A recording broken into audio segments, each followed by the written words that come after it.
In this video, we're going to walk through adding an SVG animation to an Ionic application.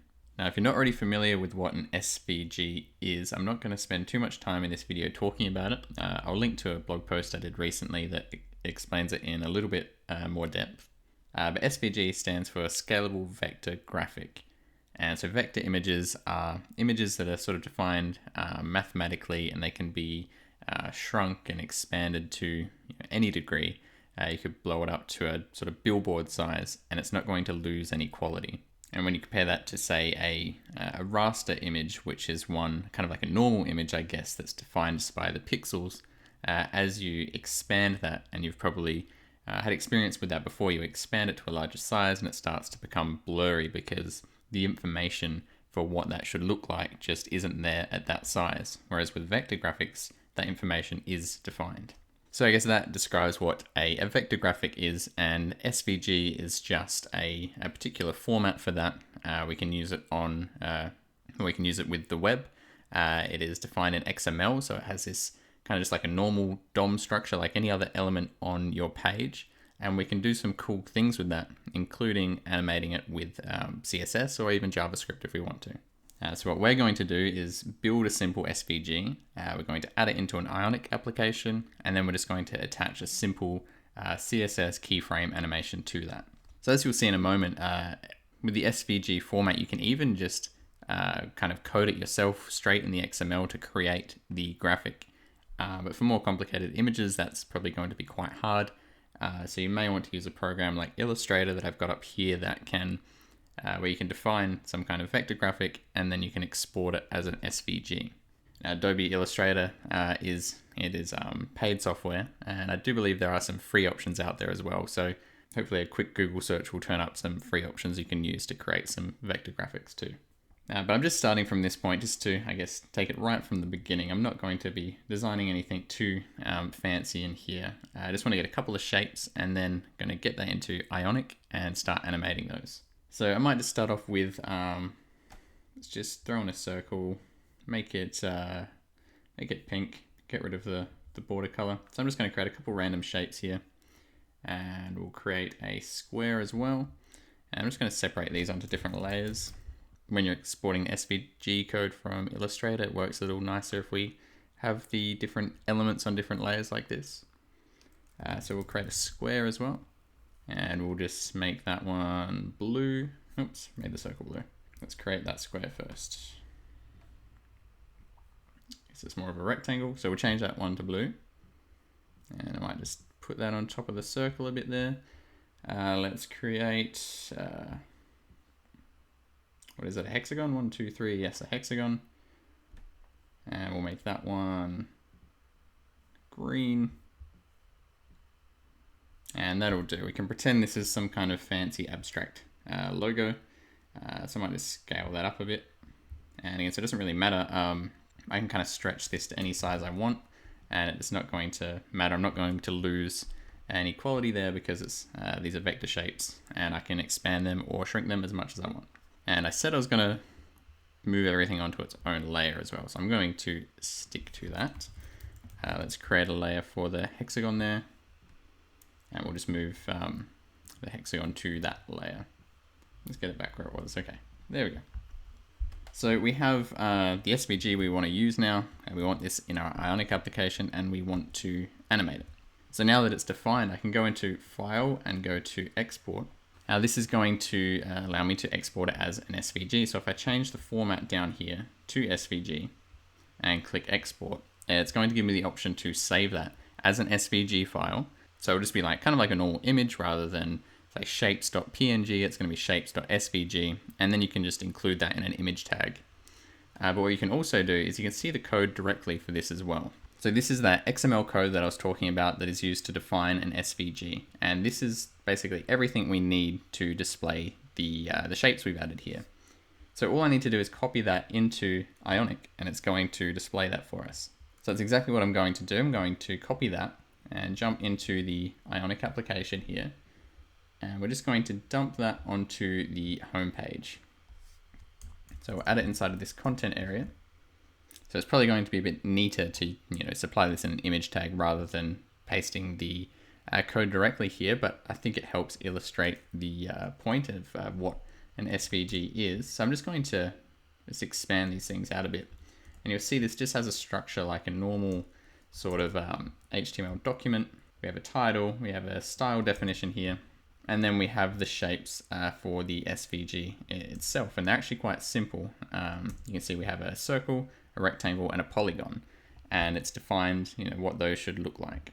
So this is a pretty simple example. So you could, basically just write this out by hand if you wanted to. But if you do start doing some more complicated shapes with curves and things like that, this will get quite a bit more complicated and not really realistic to write yourself.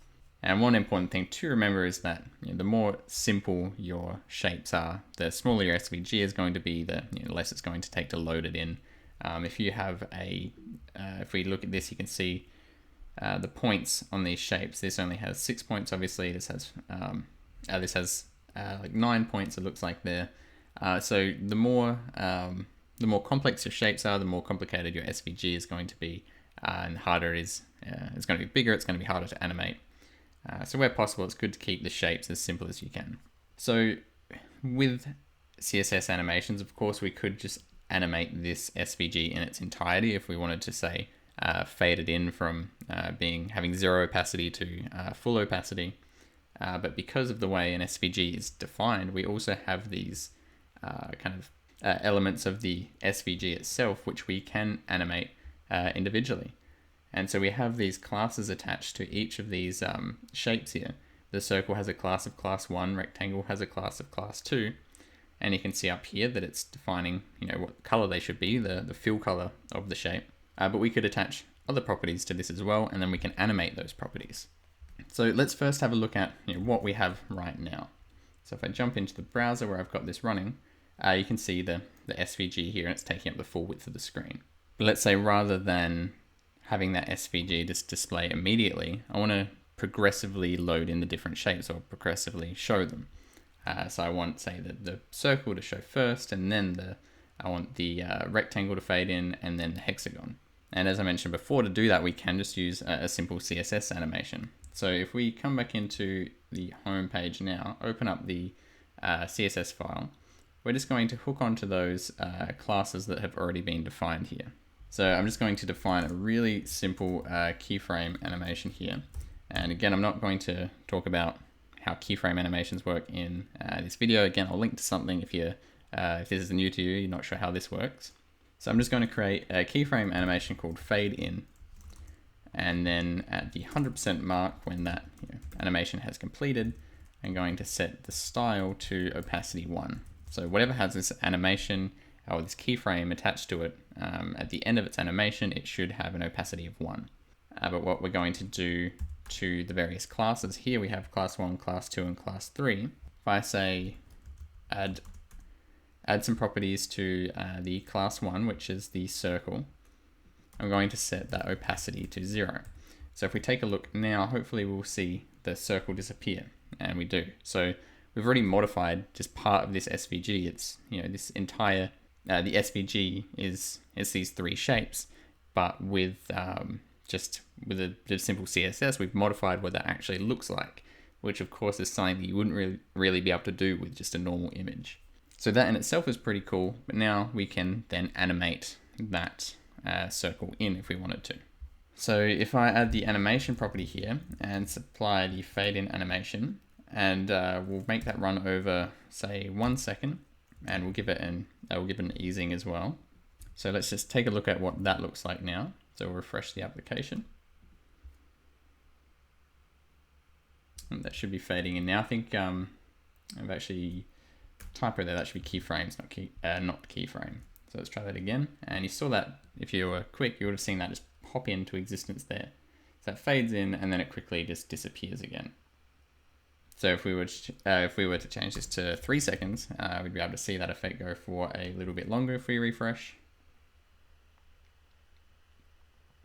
But yeah, you can see that fade in there, and then it pops out of existence again. It's because we haven't set the animation fill mode.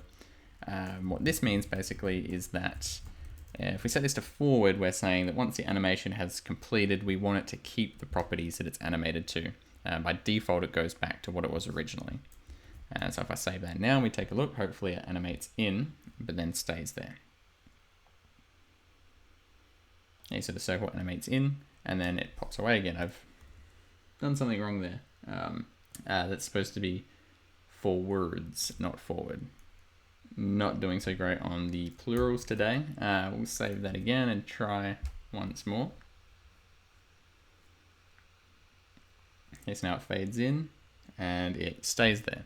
And so now we're going to do a similar thing with the rest of the shapes. So for now, we'll just copy that exact same thing. And we'll apply it to class 2 and class 3 as well. And if you wanted to, you could also give these some more useful class names rather than the default that Illustrator gives them. So now everything's going to fade in now, but rather than having them all fade in at once, I could add a delay here. So if we give that a delay of 0.2 seconds and this a delay of 0.4 seconds, everything's going to kind of stagger in a little bit. And you can see sort of one slowly loads in after the other. So obviously that's just a really simple example. You can animate a whole range of other CSS properties as well, not just opacity. So if I wanted to say animate the fill color as well, I could maybe we'll define another keyframe animation here called fade in and change. So we'll do the same thing again. We'll use 100%. At 100% we'll set opacity to 1, but also change the fill color. It's important to note that with SVGs, with these shapes here, we're using fill, not background color. So let's say for this one, I want the color to actually change to say 30, 30, 30, which is a kind of gray color. So I'll save that and we'll give, let's say what's class 3 is the hexagon. So maybe we'll give this the fade in and change animation. And we'll just refresh that. And you can see here it kind of, slowly fades into that dark gray color as it's fading in as well. I could get rid of that opacity statement there just to see that color effect a bit better. If I refresh that, again, you see the green slowly fade into gray. Okay, so this is it's a pretty straightforward and boring example. It's not a particularly fun-looking animation, but hopefully it does show you the potential of what can be done with SVGs and just simple CSS animations. But it's certainly not limited to that either. Obviously, there are a lot of things that you can animate with CSS, but since we have just this normal DOM type structure here, we could grab references to any of these things and manipulate them in any way we like with just plain JavaScript as well. You can also create animations that way, and you can use JavaScript animation libraries to help you do that. And you can create some really cool effects. In a blog post I wrote recently, I mentioned a book by Sarah Drasner, who wrote this book called SVG Animations, I believe it was called. And there's some really great examples in there. So if you are interested in doing these really complex SVG animations, I'd recommend checking that out. She's got a bunch of links to demos and examples in there. And yeah, you'll find some much more impressive examples than my little disappearing shapes here. So I hope you enjoyed this video, and I will see you in the next one.